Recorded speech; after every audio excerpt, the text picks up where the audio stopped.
Movie की शुरुआत एक सीआईए एजेंट को दिखाने से होती है जिसका नाम चार्ली है। चार्ली सीआईए के लिए हैकिंग का काम करता है। वह हैकिंग में बहुत ज्यादा एक्सपर्ट है। इसके साथ साथ उसे मशीन्स के बारे में भी बहुत अच्छी नॉलेज है। इसी वजह से वह हर बार कुछ न कुछ नया बना ही लेता है। आज भी वह वीकेंड के दिन एक खास तरह का बॉम्ब बनाने में लगा होता है। तभी उसकी वाइफ मिरांडा कहती है कि कुछ ही देर में मुझे एयरपोर्ट के लिए निकलना है और तुम अभी भी यहीं बैठे हो। ये सुनते ही चार्ली तुरंत घर चला जाता है और फिर मिरांडा अपनी सारी पैकिंग करके बाहर आ जाती है। चार्ली पूछता है कि तुम कितने दिनों के लिए लंदन जा रही हो। मिरांडा बताती है कि बस 3 दिन का एक फंक्शन है जहां बहुत ज्यादा अमीर लोग भी आने वाले हैं, इसलिए मुझे कुल 4 दिन लगेंगे। चार्ली कहता है कि पता नहीं मेरे ये 4 दिन कैसे गुजरेंगे। दोस्तों, चार्ली और मिरांडा एक दूसरे से बहुत ज्यादा प्यार करते थे। बातों ही बातों में मिरांडा की कैब उनके घर के सामने आ जाती है। इसके बाद मिरांडा कैब में बैठकर वहां से चली जाती है और फिर सीन कट हो जाता है। अगले दिन मंडे होता है और हम देखते हैं कि चार्ली सीआईए के ऑफिस में अपनी ड्यूटी करने के लिए आया है। जैसे ही वह सीआईए की बिल्डिंग के अंदर एंटर करता है,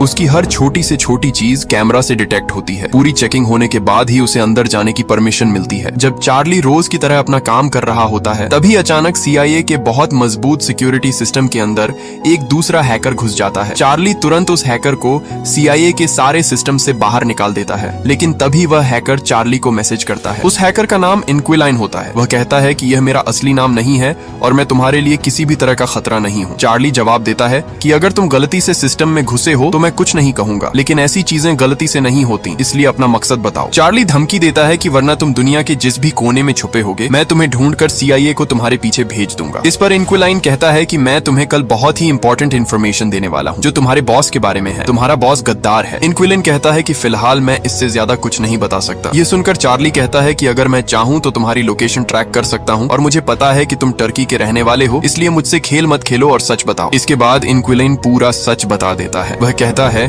कि तुम्हारे ऊपर जो 2 बॉस हैं वे दोनों गद्दार हैं, लेकिन उनके ऊपर जो डेप्यूटी एलिजाबेथ है वह बहुत अच्छी औरत है। तुम्हारे बॉस रूसो और एल्बी कल एक जगह पर टेररिस्ट अटैक कराने वाले हैं। ये सुनते ही चार्ली बहुत ज्यादा हैरान हो जाता है। वह पूछता है कि आखिर मैं तुम्हारा यकीन क्यों करूं? इंक्विलाइन कहता है कि तुरंत मेन सर्वर रूम में जाओ जहां मास्टर कंप्यूटर रखा है। ये सुनकर चार्ली और भी हैरान हो जाता है। चार्ली सोचता है कि इंक्विलाइन को सीआईए के अंदर मास्टर कंप्यूटर की जगह कैसे पता है। इंक्विलाइन कहता है कि अब तो तुम मेरा यकीन कर सकते हो क्योंकि मुझे सीआईए की बहुत सारी इन्फॉर्मेशन पता है। चार्ली बिना सोचे समझे मेन रूम में चला जाता है। वहां पहुंचते ही चार्ली कंप्यूटर पर इंक्विलाइन की लोकेशन ट्रैक करने लगता है, लेकिन हम देखते हैं कि उस कंप्यूटर में इंक्विलाइन का वायरस पहले से एक्टिव होता है। ये देखकर चार्ली को बहुत बड़ा झटका लगता है। कुछ करने से पहले ही उसके सामने कई रिपोर्ट्स आ जाती हैं। इन रिपोर्ट्स में अमेरिका के कुछ टॉप सीक्रेट्स होते हैं। उनमें लिखा होता है कि 2022 में जो बॉम्ब ब्लास्ट हुए थे वे किसी और ने नहीं बल्कि सीआईए हेड रूसो और एल्बी ने ही करवाए थे। ये बात सिर्फ उन दोनों को ही पता थी, किसी और को नहीं। अब चार्ली को इंक्विलाइन की सारी बातों पर यकीन हो जाता है। चार्ली तुरंत पूछता है कि कल वाला टेरर अटैक कहाँ होने वाला है। इंक्विलाइन बताती है कि इंग्लैंड के शहर लंदन में, लेकिन वह वहाँ कहाँ होगा ये मुझे नहीं पता। चार्ली पूछता है कि क्या तुम अपना नाम बता सकती हो। इंक्विलाइन कहती है कि वक्त आने पर तुम्हें पता चल जाएगा। चार्ली पूछता है कि तुम हमारी मदद क्यों कर रही हो। इंक्विलाइन जवाब देती है कि यह भी तुम्हें सही समय पर पता चलेगा, बस इतना जान लो कि मैं तुम्हारी दुश्मन नहीं हूँ। इसके बाद जैसे ही चार्ली मेन रूम से बाहर आता है,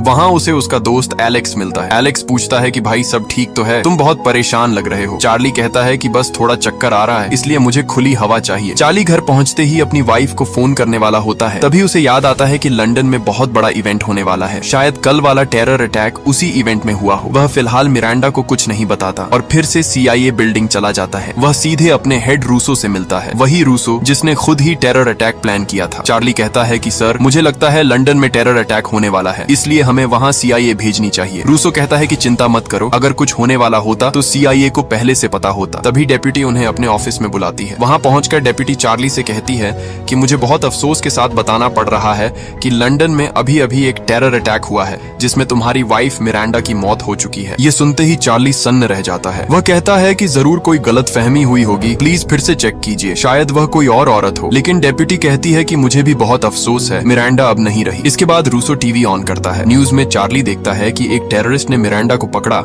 और बिना सोचे समझे उसे गोली मार दी। ये देखकर चार्ली पूरी तरह टूट जाता है। कुछ देर बाद उसका दोस्त उसे घर छोड़ने आता है। घर के बाहर रिपोर्टर्स और मीडिया वाले इंटरव्यू लेने के लिए खड़े होते हैं, लेकिन चार्ली सबसे मुंह छुपाकर घर के अंदर चला जाता है। वह कभी घर के एक कोने में तो कभी दूसरे कोने में बैठा रहता है, क्योंकि हर जगह उसे मिरांडा की याद सताती रहती है। अगले दिन चार्ली फिर से CIA ऑफिस जाता है, जहां रूसो और LB दोनों मौजूद होते हैं। चार्ली कहता है कि हम CIA वाले हैं, दुनिया की नंबर 1 इंटेलिजेंस एजेंसी है, फिर भी हमें लंदन वाले अटैक की खबर कैसे नहीं मिली। रूसो कहता है कि हम भी इंसान हैं, हमसे भी गलती हो सकती है। चार्ली कहता है कि चलो गलती मान ली, लेकिन अब मिरांडा के कातिलों को ढूंढ तो सकते हैं। इस पर LB कहता है कि तुम्हें अभी बहुत बड़ा सदमा लगा है, इसलिए तुम ऐसा सोच रहे हो। LB कहता है कि हम पूरी कोशिश कर रहे हैं, लेकिन वे टेररिस्ट बहुत चालाक हैं। तब चार्ली समझ जाता है कि ये दोनों गद्दार हैं और उसकी मदद नहीं करेंगे। वह वापस घर चला जाता है, जहाँ हर कोने में उसे मिरांडा की याद आती है। इसी वजह से वह बाहर ग्रास पर आकर बैठ जाता है और वहीं सो जाता है। अगले दिन चार्ली एयरपोर्ट जाकर मिरांडा की डेड बॉडी कलेक्ट करता है। उसी रात वह मिरांडा का सूटकेस देखता है, जिसे वह लंदन ले गई थी। चार्ली सूटकेस को गले लगाकर फूट फूट कर रोता है और रोते रोते पूरी रात गुजर जाती है। सुबह होते ही चार्ली फैसला करता है कि अब वह खुद ही अपनी वाइफ के कातिलों से बदला लेगा। इसी वजह से चार्ली तुरंत अपने ऑफिस आता है और मेन सिक्योरिटी रूम में जाकर लंदन में जिस बिल्डिंग में टेरर अटैक हुआ था वहां के सारे कैमरास चेक करना शुरू कर देता है। कुछ ही मिनटों में उसे उन 3 लोगों की इंफॉर्मेशन मिल जाती है जिन्होंने मिरांडा को मारा था। उन 3 लोगों में 2 आदमी और एक औरत थी। जब चार्ली ने और ज्यादा इन्वेस्टिगेशन की तो उसे पता चला कि वे कोई और नहीं बल्कि रशियंस हैं। उन 2 आदमियों के नाम लिसांद्रो और मोनिसेंट थे, जबकि उनकी साथी का नाम सिलीन था। चार्ली ने कुछ ही मिनटों में उन तीनों की पूरी डिटेल्स निकाल ली, लेकिन तभी रूसो और LB उसे अपने रूम में बुला लेते हैं। वे कहते हैं कि तुम्हें यह सब करने की जरूरत नहीं है, हम सब कुछ हैंडल कर लेंगे। इस पर चार्ली उनसे पूछता है कि हैंडल करने का क्या मतलब है। चार्ली कहता है कि मैंने कुछ ही मिनटों में सब कुछ पता कर लिया और तुम्हें 3 दिन लग गए यह तय करने में कि हम हैंडल करेंगे। तुम्हें उतना भी नहीं पता चला जितना मुझे आधे घंटे में पता चल गया। चार्ली कहता है कि शायद तुम जानना ही नहीं चाहते। इस पर रूसो कहता है कि अगर तुम डॉक्टर को दिखाओगे तो शायद तुम्हारी हालत ठीक हो जाए। तब चार्ली समझ जाता है कि ये लोग पूरी तरह बिक चुके हैं, इसलिए अब जो भी करना है उसे खुद ही करना होगा। अगले दिन चार्ली अपनी शर्ट पर एक रिकॉर्डर लगाता है और उस रिकॉर्डर को पेपर क्लिप से कुछ पेपर्स पर लगा देता है। वे पेपर्स सीधे रूसो के रूम में जाते हैं, जहां चार्ली उन पेपर्स पर रूसो और LB के किए हुए साइंस दिखाता है। चार्ली कहता है कि ये पेपर्स देखिए, इन पर आपके साइंस हैं। इन पेपर्स में लिखा है कि 2022 में लॉस एंजलिस में जो अटैक्स हुए थे उनकी इंक्वायरी CIA खुद करेगी। इंक्वायरी और नोटिफिकेशंस के बाद उन अटैक्स पर कोई पेपर वर्क नहीं किया गया। चार्ली पूछता है कि बताइए CIA कब से चोर बनने लगी। ये सुनते ही LB बहुत ज्यादा गुस्सा हो जाता है। वह कहता है कि बेटे, CIA से निकाले जाने से पहले अपनी लिमिट्स में रहो और जितना पैसा मिलता है उतना ही काम करो। LB धमकी देता है कि कहीं ऐसा ना हो कि हम तुम्हें कहीं छोड़ आए। इस पर चार्ली कहता है कि धमकियां सुनना अच्छा लगता है, धमकाने से बेहतर है कि कुछ करके दिखाओ। तब रूसो पूछता है कि तुम हमसे क्या चाहते हो। चार्ली कहता है कि मुझे तुमसे कुछ नहीं चाहिए, मैं बस चाहता हूँ कि मुझे इन दीवारों से बाहर निकाला जाए और स्पेशल ट्रेनिंग के लिए भेजा जाए। उसी ट्रेनिंग से मैं खुद अपनी वाइफ के किलर्स को ढूंढ कर मारूंगा। ये सुनते ही रूसो और LB जोर जोर से हंसने लगते हैं। वे कहते हैं कि लगता है तुमने कल रात जॉन विक देखी है। चार्ली कहता है कि मुझे जॉन विक के बारे में नहीं पता, लेकिन जब तक मैं अपनी वाइफ के किलर्स को मार नहीं देता तब तक चुप नहीं बैठूंगा। ये सुनकर LB हंसता है और कहता है कि ठीक है, हम तुम्हें 1 महीने के लिए फील्ड में स्पेशल ट्रेनिंग के लिए भेजने को तैयार है, लेकिन याद रखना इसके बाद CIA तुम्हारी किसी भी तरह की मदद नहीं करेगी, न पैसा मिलेगा और न प्रोटेक्शन। चार्ली कहता है कि मुझे कुछ नहीं चाहिए, मुझे सिर्फ स्पेशल ट्रेनिंग चाहिए। इसके बाद चार्ली तुरंत वहाँ से बाहर चला जाता है। जैसे ही वह बाहर जाता है हम देखते हैं कि रूसो और LB कहते हैं कि लगता है इसे हमारे बारे में बहुत कुछ पता है। LB कहता है कि जब तक यह ट्रेनिंग करता रहेगा हम पीछे से इसके बारे में सब कुछ पता कर लेंगे और इसके सारे सीक्रेट्स अपने पास रखेंगे ताकि यह कभी हमारे खिलाफ न जा सके। कुछ घंटों बाद हम चार्ली को देखते हैं जो स्पेशल ट्रेनिंग के लिए कर्नल बैंडो के पास पहुंचता है। दोस्तों, अगर यहाँ तक वीडियो पसंद आई हो तो आगे जाने से पहले वीडियो को लाइक और चैनल को सब्सक्राइब जरूर करें, इससे हमें बहुत मोटिवेशन मिलती है। बैंडो कहता है कि मेरा नाम मेजर बैंडरसन है और तुम मुझे बैंडो कह सकते हो। इसके बाद वे दोनों कार में बैठकर साइट की तरफ निकल जाते हैं। बैंडो कहता है कि अगले 30 दिन तक तुम्हें बिल्डिंग से बाहर जाने की इजाजत नहीं होगी। बैंडो कहता है कि तुम्हें दिन रात ट्रेनिंग करनी होगी। चार्ली कहता है कि मैं ट्रेनिंग करने ही आया हूँ, लेकिन बैंडो कहता है कि समय वह बताएगा। इसके बाद सीन कट हो जाता है और हम CIA बिल्डिंग देखते हैं जहाँ रूसो और LB चार्ली के ऑफिस में जाते हैं। कई घंटों की सर्च के बाद भी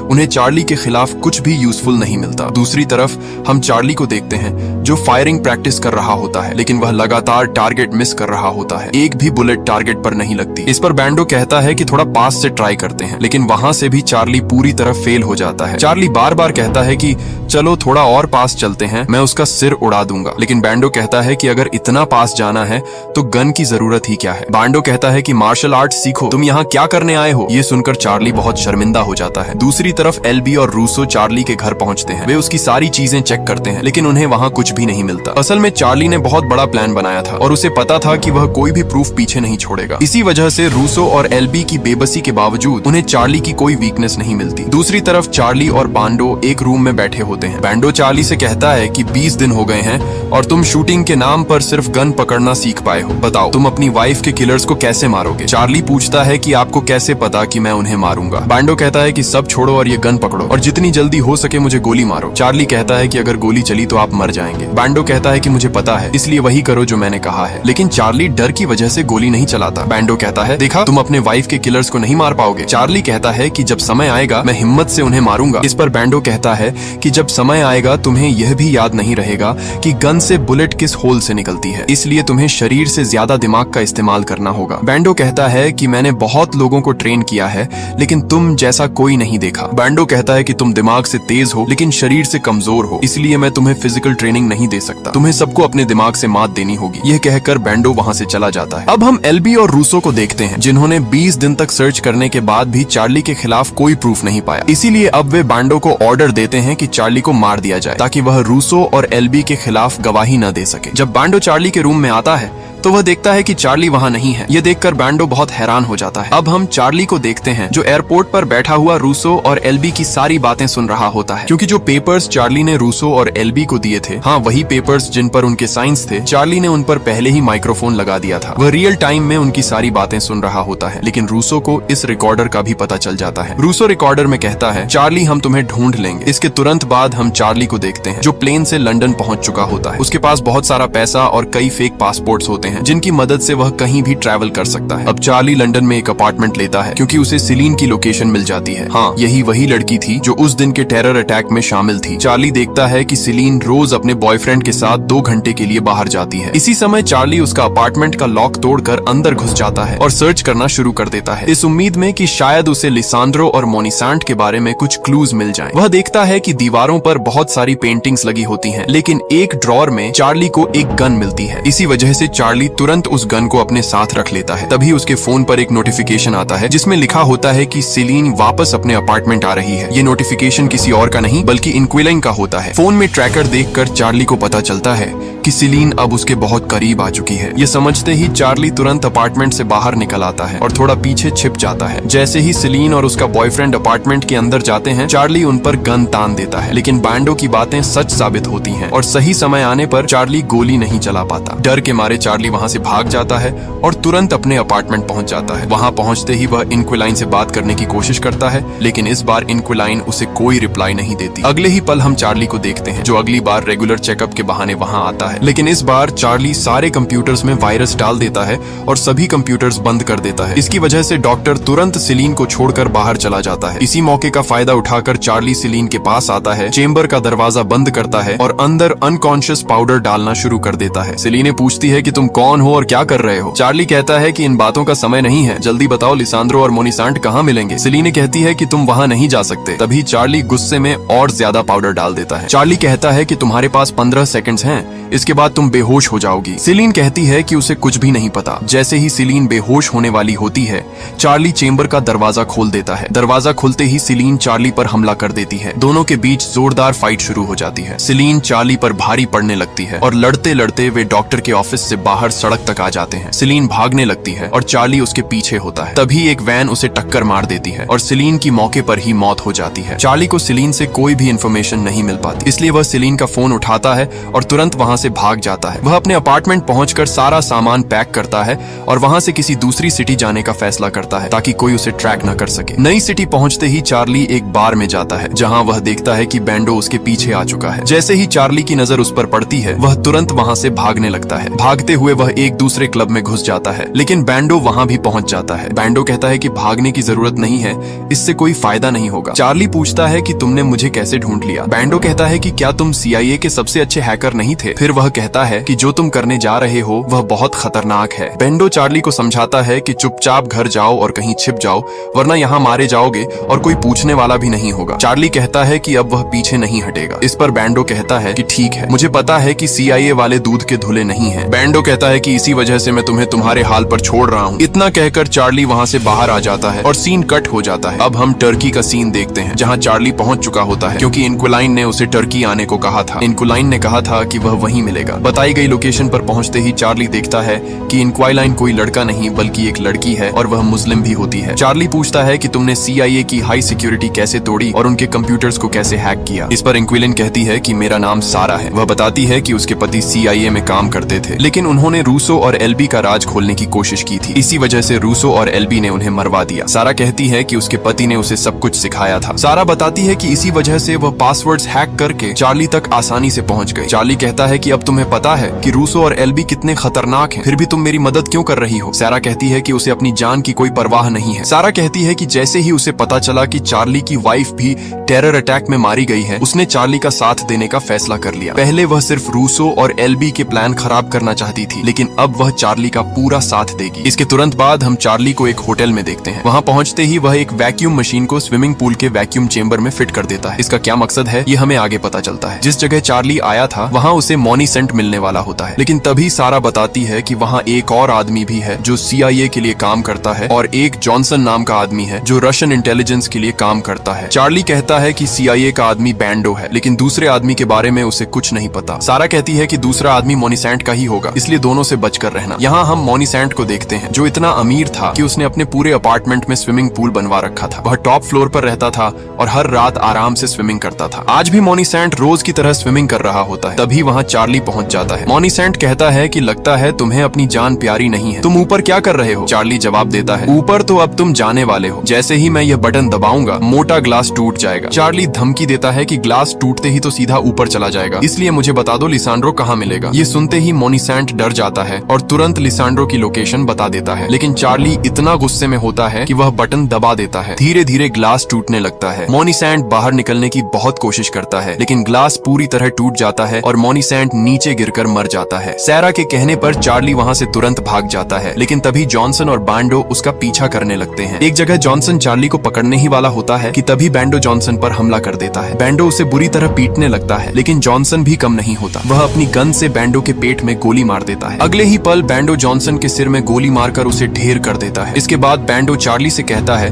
कि वह उसे पकड़ने नहीं बल्कि उसकी मदद करने आया था। वह चार्ली से कहता है कि जाओ और अपनी वाइफ का बदला लो। बैंडो कहता है कि अगर गलती से कोई जिंदा बच गया तो ये मत कहना कि मैं तुम्हारे साथ मिला हुआ हूँ, वरना मेरी जॉब भी जाएगी और मेरी जान भी। ये सुनते ही चार्ली तुरंत वहाँ से भाग जाता है। इसके बाद हम रात का सीन देखते हैं, जहाँ सारा और चार्ली जिस जगह रुके होते हैं वहाँ टर्किश आर्मी हमला कर देती है। ये सब अमेरिकन CIA के कहने पर किया गया होता है। सारा चार्ली को कार में बैठाकर वहाँ से भागने लगती है। चारों तरफ से फायरिंग शुरू हो जाती है, लेकिन सारा बड़ी होशियारी से कार चलाती रहती है। तभी एक बुलेट सारा की छाती में लग जाती है और सारा की मौके पर ही मौत हो जाती है। ये देखकर चार्ली बहुत ज्यादा डर जाता है। चार्ली तुरंत सारा को कार की साथ ही सीट पर लिटा देता है और खुद कार चलाने लगता है। किस्मत से वह टर्किश आर्मी से बच निकलता है और एयरपोर्ट पहुंच जाता है। वहां से वह सीधे प्लेन पकड़ता है और लिसांड्रो की लोकेशन पर पहुंच जाता है, लेकिन तभी पीछे से कोई चार्ली पर हमला करता है, उसे बेहोश कर देता है और लिसांड्रो की बोट पर ले आता है। होश में आते ही लिसांड्रो चार्ली से कहता है कि तुमने सिलीनी को मारा, मोनीसेंट को भी मारा और तुम्हें लगा कि मुझे पता नहीं चलेगा। तुम इतने बेवकूफ हो कि लिसांड्रो को मारने खुद आ गए। चार्ली कहता है कि मुझे बस तुम्हें मारना है और कुछ नहीं। तुमने मेरी वाइफ को मारा है,